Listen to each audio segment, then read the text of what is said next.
During the 1930s, the Nazi party's power had grown to enormous levels.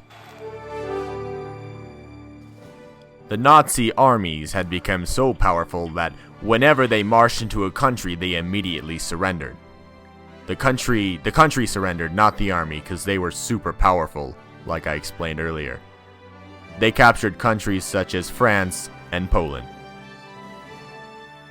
The Germanic army believed that they were the most powerful on the face of the planet and that they would eventually take over the world. The only thing stopping them from invading one of the largest countries, Russia, was Stalingrad. It was a critical point for them to take, because without it, they couldn't take the country. The Germans bombed Stalingrad into oblivion, leaving rubble fortresses as such to protect the Russian soldiers from the advancing German attack. Russians are basically camping noobs. All they did was sit in the rubble and wait for the Germans to pass. Then they would shoot the unsuspecting Germans with machine guns, and it would kill them.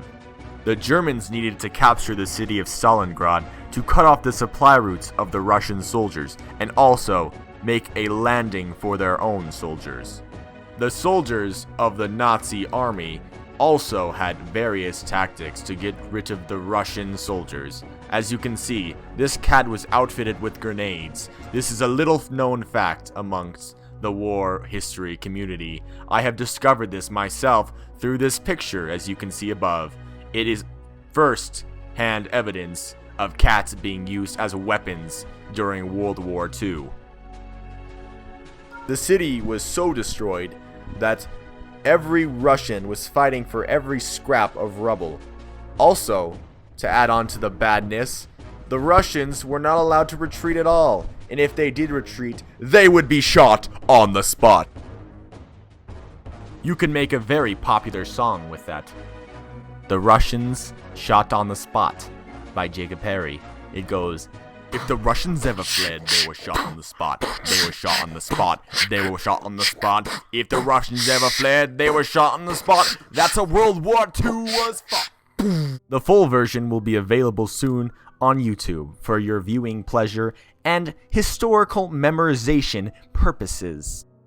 Okay, back to the documentary. As you can see here, there is a German soldier who is wearing a dress. I don't know exactly how he got the dress. Probably got it from a Russian soldier. Shots fired. And he's actually kind of working it pretty good. I'm liking it. I'm digging it. I'm probably gonna start wearing one myself. Of course, I'm just gonna wear it so I can stay warm and stuff. No other purposes. Also, as you can see in this picture, the guys with the dresses are giving up.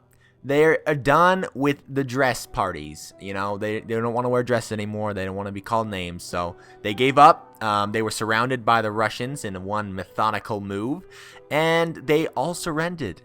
All the Germans. Okay, man? That's a lot of Germans. That's over 1 million estimated. Estimated? Yeah. Over 2 million people estimated were killed during the Battle of Stalingrad, making it the most deadly battle in the history of our planet and in the history of World War II.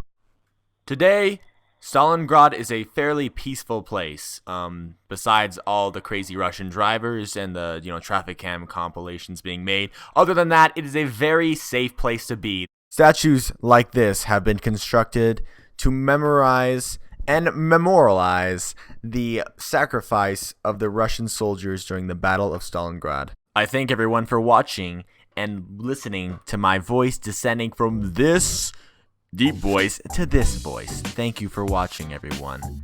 Have a nice life.